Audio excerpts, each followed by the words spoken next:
Well, Daniel, America has gone the longest in our history, American history, without a recession, without a stock market problem. So history would say we're getting closer to a problem.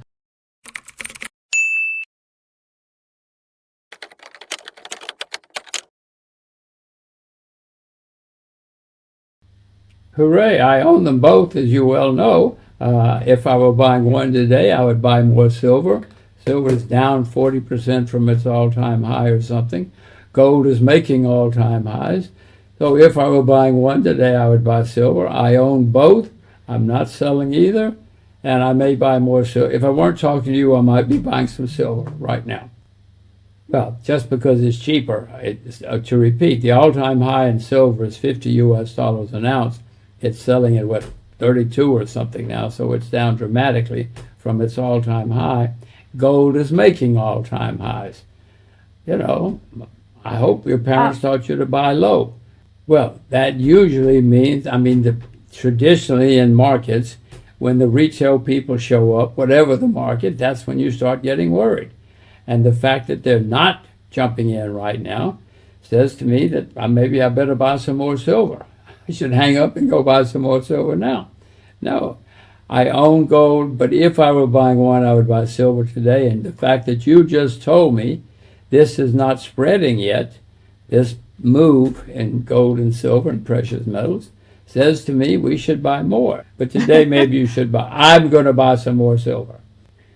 Well, I have never bought nor sold short Bitcoin. I don't see any logical reason for it. It seems to be a very good trading vehicle. A lot of people have traded and made a lot of money. Many cryptocurrencies have gone bankrupt and disappeared, as you know, but crypto is still there. I don't see any logical reason that Bitcoin exists except as a trading vehicle, so I'm not involved. Now, maybe someday I'll be smart enough to get involved. But so far, I'm doing nothing except watching.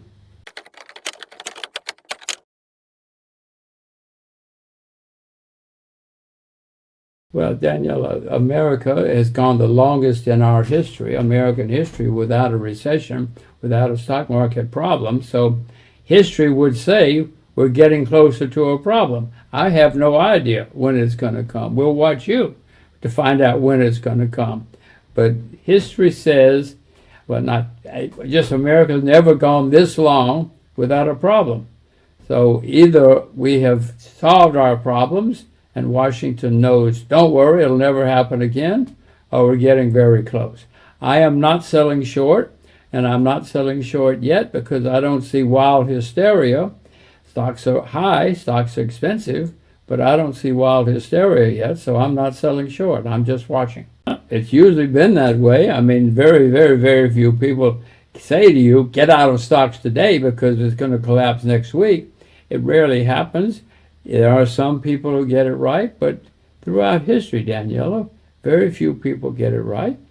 Stock market declines, much less collapses, come as a surprise to people, because we wouldn't have all-time highs if people weren't confident, if people didn't think everything is okay. Everybody gets happy and yay, and they think everything's great. Stocks go higher, and that's when people should be worrying, because that's when the problem will come.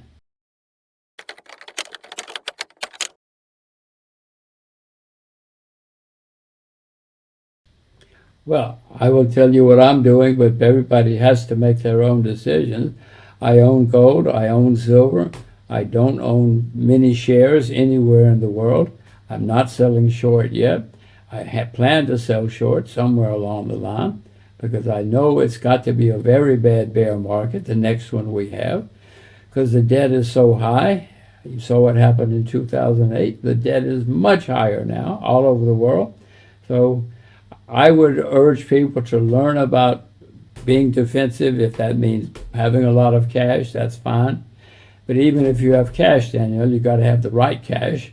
Is it U.S. dollars? Is it Mexican peso? What is it? I own U.S. dollars at the moment. My plan being that if and when the big rally comes in the U.S. dollar, because people are looking for a safe haven, I hope I'm smart enough to sell my U.S. dollars. Now, your question should be, well, what are you going to do with the money? I don't know where I'm going to put the money yet. In theory, it would be the Chinese money, but that's not a convertible currency. Yes, it's a huge economy. Yes, they don't have huge debt, but it's not a convertible currency. Who wants to go piling into a non-convertible current asset? Not me.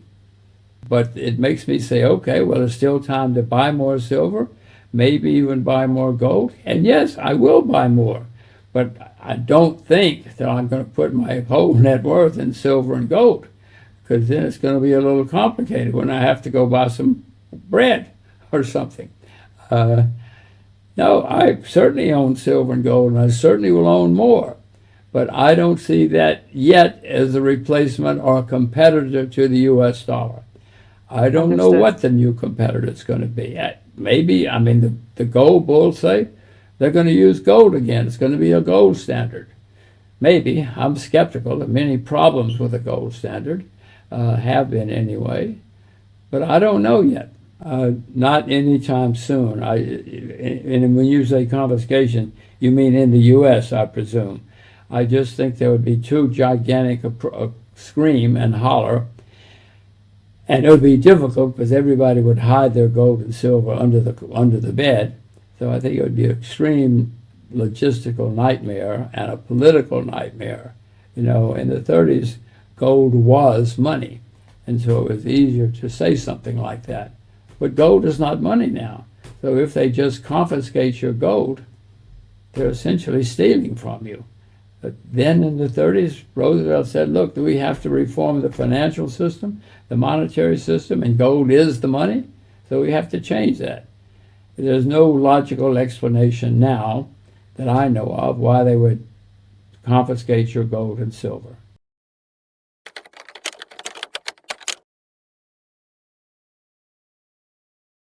Well, Danielle, I was actually looking at it a bit the other day, and it is a staggering number. I don't see any way that the U.S. can ever pay its debt, much less whittle it down. I have two children who are, teenagers basically. They're going to have gigantic problems in their lifetime because America has such huge debt. I could, 100 years ago, Britain was the richest, most powerful country in the world. 50 years later, they were bankrupt because the debt kept going higher and higher and higher. They kept spending money. And that's not a typo. Britain went from being the richest country in the world to 50 years later bankrupt, couldn't pay the bills. IMF had to give them special loans. So, I look out the window, Daniela. How can we possibly ever pay the debt? What? How can we possibly even whittle it down so it's not a problem? Because Washington says it over and over and over again. The media repeats it, and most people in their lifetime never conceived that something bad could have happened in America. It's just a foreign thought. It's something that people could not even think about, and if you brought it up, they'd say, go away, leave us alone. We're America. It's different. It is different. It is different. We're the largest debtor in the history of the world. That's what's different. Summary. Jim Rogers discusses the current economic landscape, expressing concern about the unprecedented long period without a recession in American history. He suggests that based on historical patterns, the United States is approaching an economic downturn. Rogers is particularly focused on precious metals, specifically recommending silver as an investment opportunity. He notes that silver is currently trading at around $32 per ounce, significantly below its all-time high of $50, while gold is reaching new record levels.